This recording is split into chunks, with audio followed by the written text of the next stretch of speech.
Notre-Dame de Paris by Victor Hugo. 3. Monsieur the Cardinal. Poor Gringore. At this solemn and dramatic moment, the crash of all the great double petards going off on Midsummer's Day, the discharge of 20 arabesques, the detonation of the famous Serpentine on Sunday, 29th September 1465 at the Tour de Billet during the siege of Paris, which killed seven Burgundians in one go, or the explosion of all the gunpowder stored at the Porte du Temple. All would have been less brutally ear-splitting than those words dropping from the mouth of an usher, "His Eminence the Lord Cardinal of Bourbon." It was not that Pierre Gringore was afraid of Monsieur the Cardinal, or that he looked down on him. He was neither that craven nor that overweening. Gringore was what today we would call a true eclectic, one of those elevated, steady, moderate, calm spirits who manage always to steer a middle course. Stare in the Medio return, and are full of reason and liberal philosophy, while yet making due allowances for cardinals, a precious and unbeaten line of philosophers, to whom wisdom, like a second Ariadne, seems to have given a ball of thread,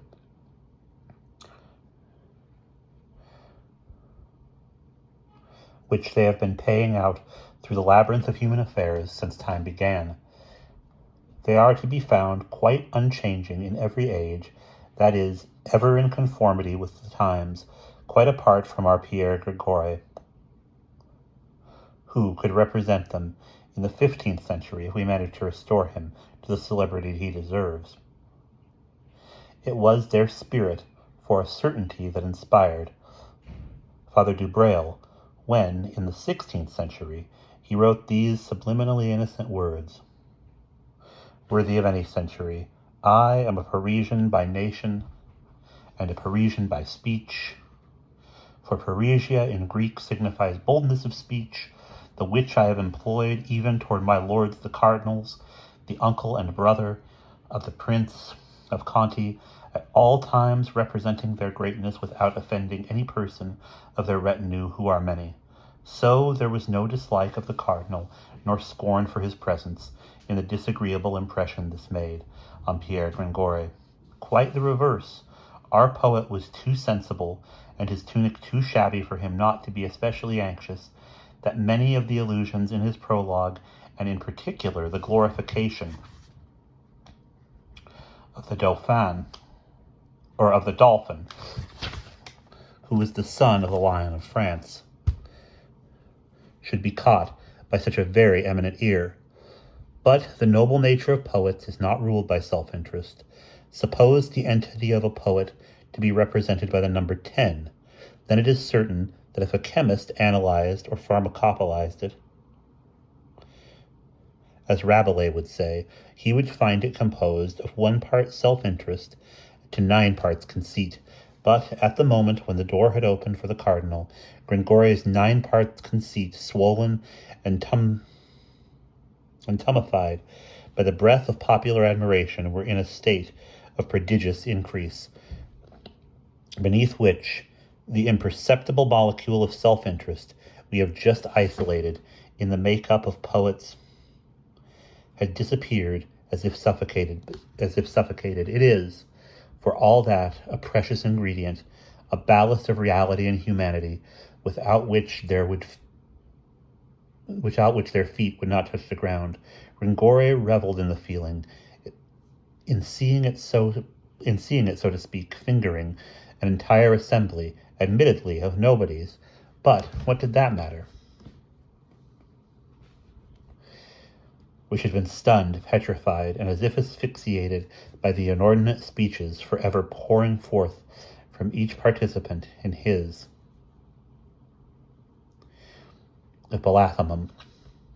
I can state that he himself shared in the general beatitude, and that, unlike La Fontaine, who at the performance of his comedy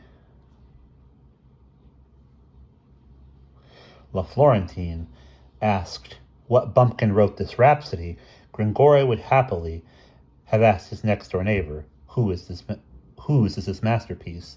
So you may now judge the effect that the abrupt and untimely arrival of the cardinal had had on him. What he may have been fearing was only too well borne out. The entry of his eminence threw the audience into a turmoil. All heads turned toward the platform. You could no longer hear yourself speak. The cardinal, every mouth took up. The unfortunate prologue stopped dead for a second time. The cardinal paused for a moment in the doorway of the platform as his gaze strayed somewhat indifferently over the auditorium. The uproar was renewed. Everyone wanted a better look at him. They competed to set their own heads on their next-door neighbor's shoulders. He was an exalted personage indeed, a sight of whom was every bit as good as a stage play. Charles, Cardinal of Bourbon, Archbishop and Count of Lyon, Primate of the Gauls, was related both to Louis XI, though through his brother, the Lord of Bijou, who had married the king's elder daughter, and Charles the Bold through his mother, Agnes of Burgundy. Now the dominant trait, the distinctive characteristic trait in the character of the Primate of the Gauls was his courtierism and his devotion to those in power.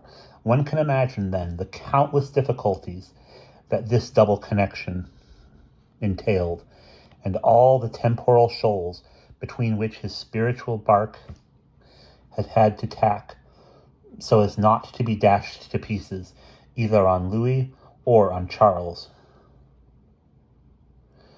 The Scylla and Charybdis, who had engulfed the Duke of Nemours and the Constable of St. Paul,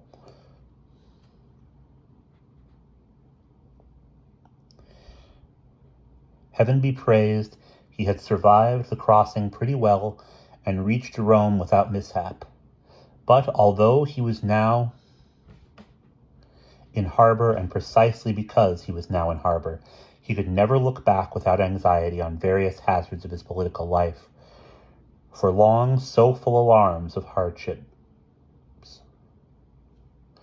Thus, he had a habit of saying that 1476 had been a black and white year for him, meaning that in 1 year he had lost both his mother, the Duchess of Bourbonnais, and his cousin, the Duke of Burgundy, and that one bereavement had consoled him for the other. For the rest, he was a good fellow. He led the gay life of a cardinal, liked to get merry on the royal vintage of Chalais, was far from averse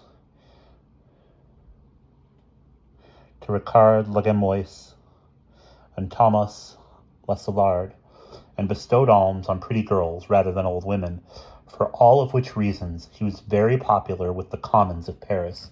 He always went about in the midst of a small court of bishops and abbots of good family, who were bawdy, lecherous, and great carousers, should need arise more than once the good worshippers at Saint-Germain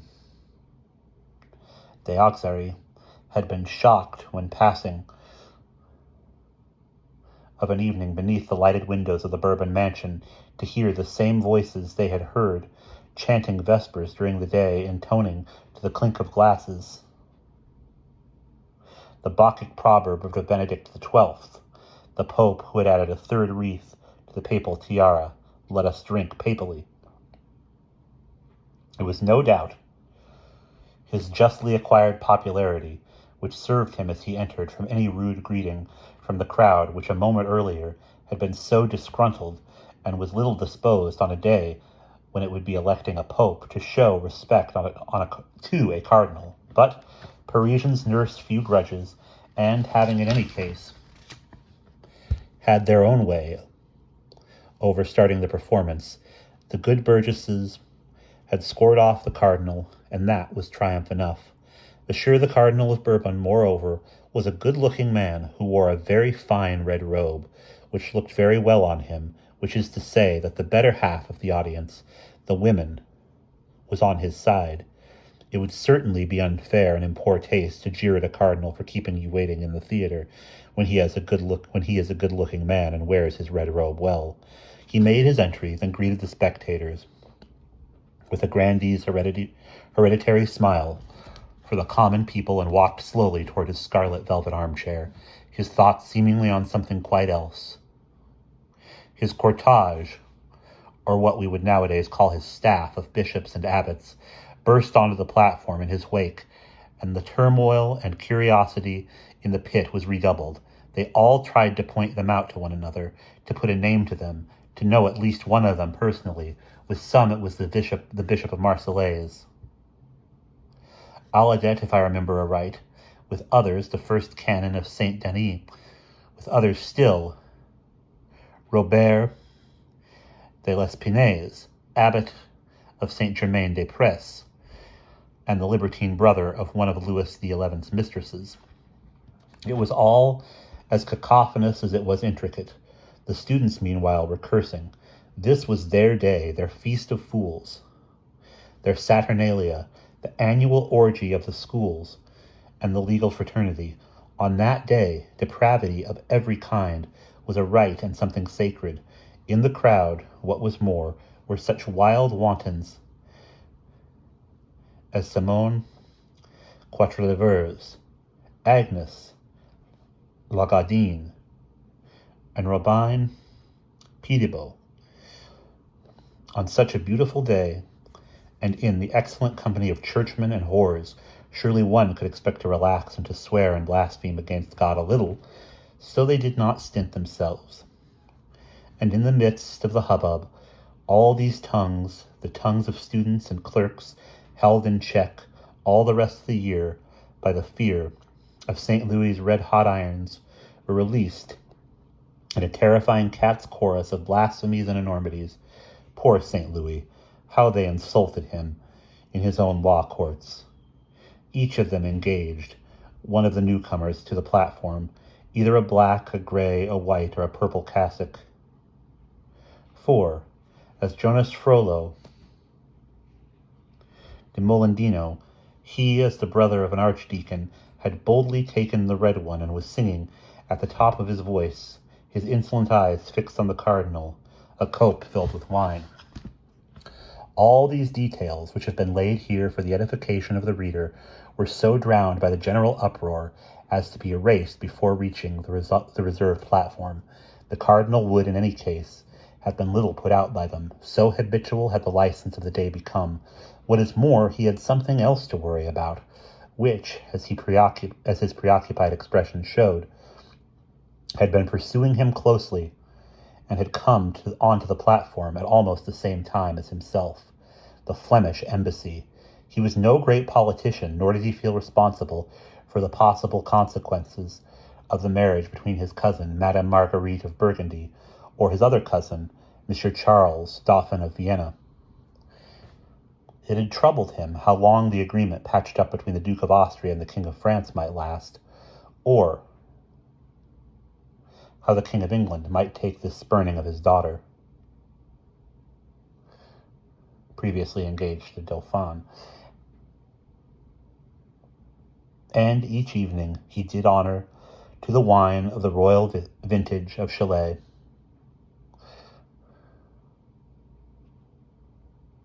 or Chalot, little suspecting that a few flagons of the same wine, slightly revised and amended, it is true, by Dr.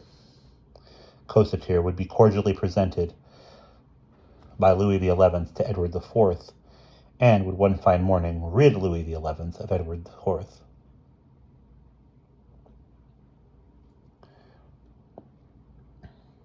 The most honored embassy of Monsieur the Duke of Austria brought the cardinal no such worries, but he found it bothersome for other reasons, as we have already hinted on the second page of this book.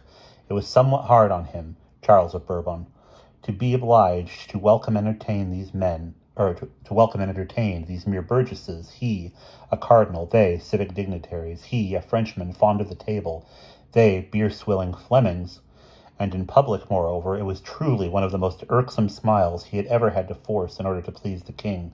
So when the usher announced in ringing tones, "Messieurs, the envoys of the Duke of Austria," he turned toward the door with the best grace in the world, so practised was he at it. Needless to say, the whole hall did likewise. Then there arrived in twos with a solemnity that contrasted with the spirited ecclesiastical cortege of Charles of Bourbon, the 48 ambassadors of Maximilian of Austria, with at their head the Reverend Father in God, Jehan, Abbot of St. Breton, Chancellor of the Golden Fleece, and Jacques de Goy, Sieur Dobby, High Bailiff of Ghent. A profound silence fell on the gathering, accompanied by laughter, muffled so that they could listen to all the outrageous names and civic titles which each of these notables communicated impenetrably to the usher, who then hurled names and titles in any order and much mutilated among the crowd. There was Maître Loisroff, syndic of the town of Louvain, Monsieur Claes de Etelude, syndic of Brussels, Monsieur Paul de Baust, Signor de Mormazelle, president of Flanders, Maître Jehan Collegens, burgomaster of the town of Antwerp, Maître Georges de Lamour, first syndic of the Curie, the body of magistrates, of the town of Ghent, Maître Geldof van der Haeg, first syndic of the Parchins of the aforesaid town, and Sieur de Barbecue, and Jehan Pinnock, and Jehan Daimazelle, and so on and so forth, bailiffs, syndics, burgomasters, syndics, bailiffs, all of them stiff, starched, and formal, in their best velvet and damask,